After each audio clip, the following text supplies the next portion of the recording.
Hi, I'm Jeremy. And I'm Casey. Welcome to our farmstead, Cornucopia Orchards. Today the floor decking is going on. Jeremy says the plan is to have it done in one day.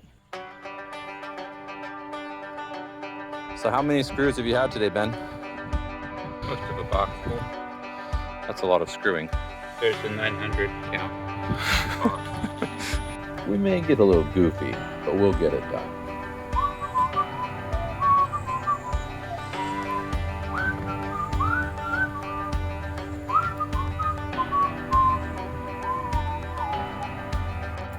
What do you think about the house floor going in? Well, it's fine. Great.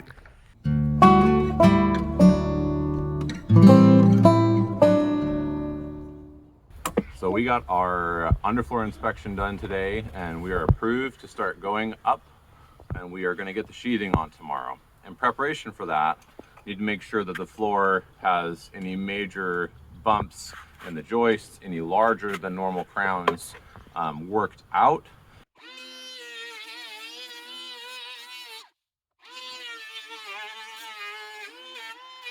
These are 2x10s, they're not an eye joist, and they will come down with the pressure of the floor being on this one. It will naturally come down to join the other ones, so long as it isn't too much of a difference. Here is a indentation in our sheathing that's caused by the straps for the pallet. And that will prevent the tongue and groove edge from coming together properly. So I'm going to take a flat screwdriver and just kind of abrade that, get that up, make sure it's cleaned. These sheathing have a bunch of staples in them as well. You got to get those out before installing these guys. And I'm just getting started on the prep for the first cuts. So we are doing a staggered pattern, doing a 4 foot and then an 8 and so forth. This wall over here is reasonably straight, and this one over here is probably straighter at the outside. And so we're going to start, this is also where I started my layout, coming this way from. So we're going to start over here, work our way this way, and we're just going to put in this short section right through here and then go that way through the field. And that should give us the starting point for our angle to go off of for the rest of the house. I know that this corner is a few degrees, noticeably, not bad at all, but noticeably off of right angle. And it is actually at a right angle to the line that we've drawn here for what is our 10 feet for this space. And so that's how I determined which way we were going to go with that. We've got panels down here, about a third of the panels we'll need for the first floor. And they have 2 helpers today, my dad and my brother. They're gonna be over here soon. So I'm just doing prep work so that when they get here, we can make sure that everything goes smoothly.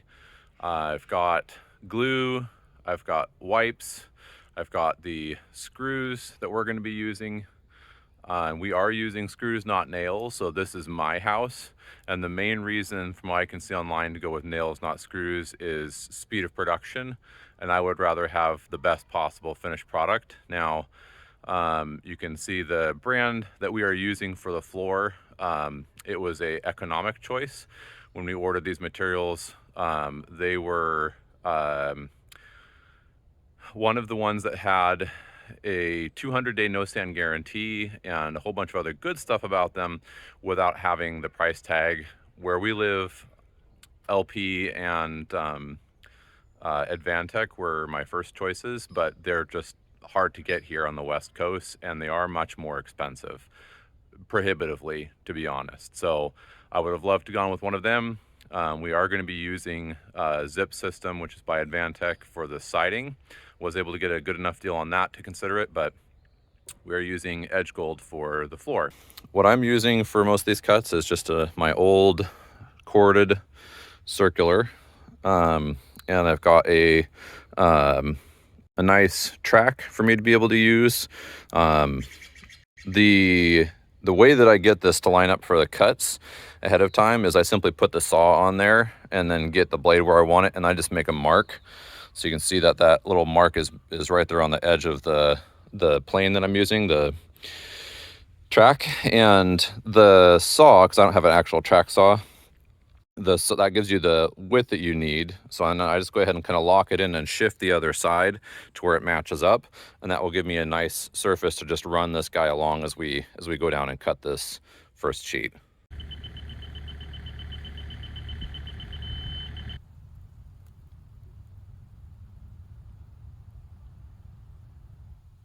All right, so first sheet we just put in string line from this side across to over there at the right distance.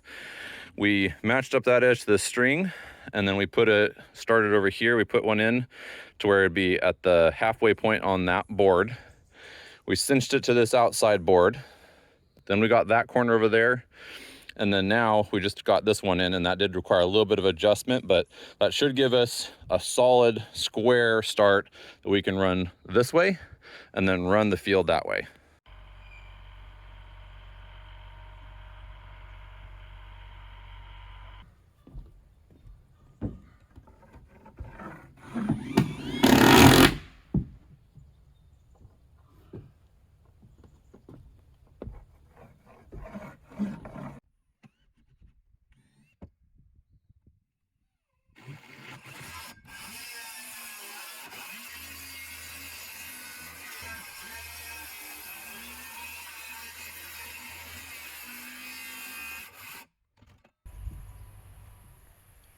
With a solid 3/4 floor sheathing, the goal of quiet floors hinges on controlling movement in the joists.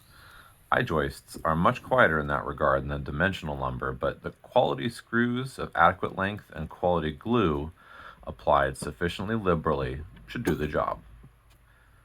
The glue we're using is Advantech glue, which was very hard to source but was also a great price and with stellar reviews. It grabs and hardens up really well fairly quickly. It called for a 1/2-inch bead of foam, which should reduce to a 3/8 of gel. No matter how hard I tried, it was either feast or famine, and I definitely didn't get the coverage advertised due to my inability to put on less than about a 3/4 inch of bead. The edge gold sheathing called for glue in the tongue and groove as well as under the sheet, so that likely also contributed to burning through more of the glue than anticipated. We used GRK exterior grade structural screws for the floor connection, and they drive quickly, suck the boards together like a dream, and they hold well. This side might just bump it. Yeah. There we go.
These sheets, like anything else with sheathing, have expansion potential.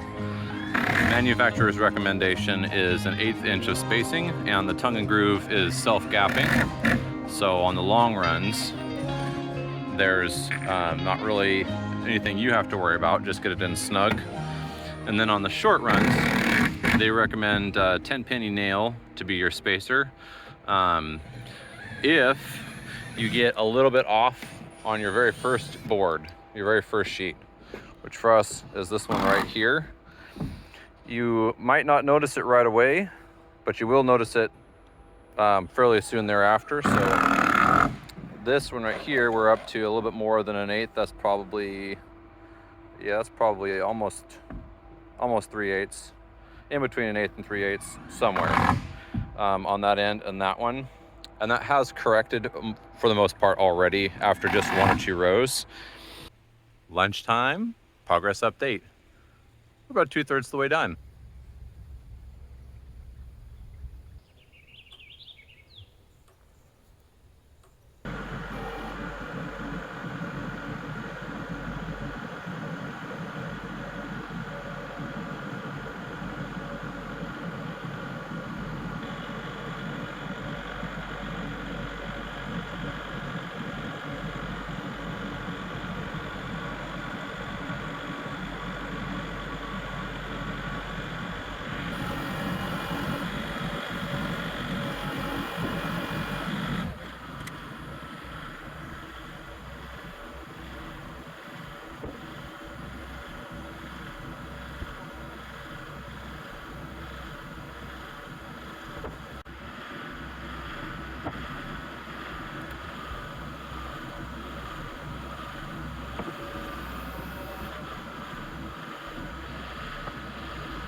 So the good news is that if you damage one side of a tongue and groove apparatus, you can just flip the sheet over.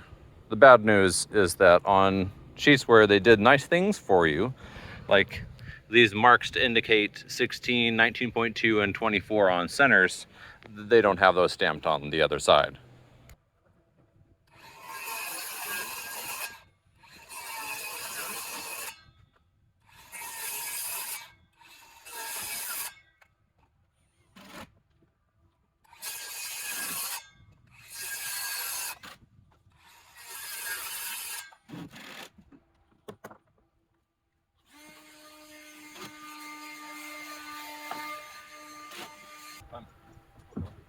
My biggest weakness in work might just be that I skip mental steps in my excitement as I plan out my work. In carpentry, this has always led to mistakes and cuts. In sheathing the floor, I chose to start our pattern of sheets with a half sheet.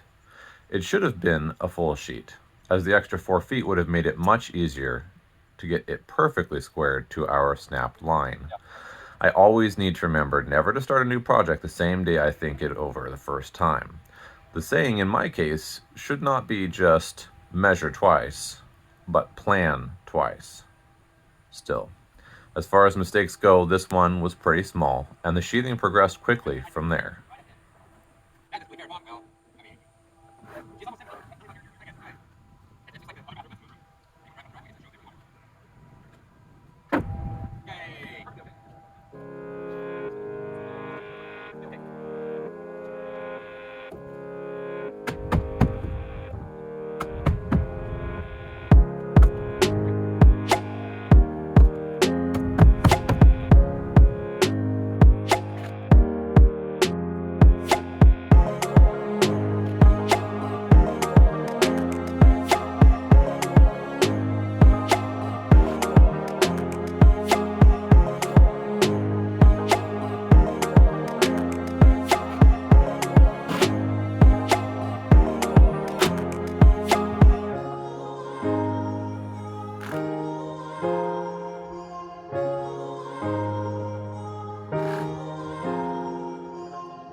I feel very lucky to have my family. My mom and dad have always given their kids plenty of room to be our own people as we grew up. But now that I'm grown, they're always still there to make sure if my load gets heavy, there's an extra hand to help me carry it. I think a lot about their example and the example of my grandpa. My mom's dad had a way of taking life in stride, a calmness, but made you feel welcomed and home in a way I can't even describe. And as a small boy growing up, it didn't register when we go to visit him on their farm how much I learned from him about being a good man. That didn't come until much later in life. As we raise our two boys, I hope that they look back on their memories of this time and these videos, perhaps, and learn something from their grandpa and their uncle, showing up to help with no expectation of repayment, just to help when they saw the extra hands would make a difference. And maybe they'll learn something from their parents, doing something a little scary, something challenging, something fulfilling, and something that gave them more time together than they otherwise could have had.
There's something different about the house now with floor on. It feels like we're finally getting to the part where our family will be living. That's a big part of it. When I look out where the windows and doors will be, it's the same view it will be when our house is done. I think we'll start in the dining room, so you'll really get to see the view frame soon. When does that start? Well, first, I'm going to put up some safety rails and lay out the walls right on the floor. Safety rails is a great idea. Let's do that. Thanks so much for watching. See you next time.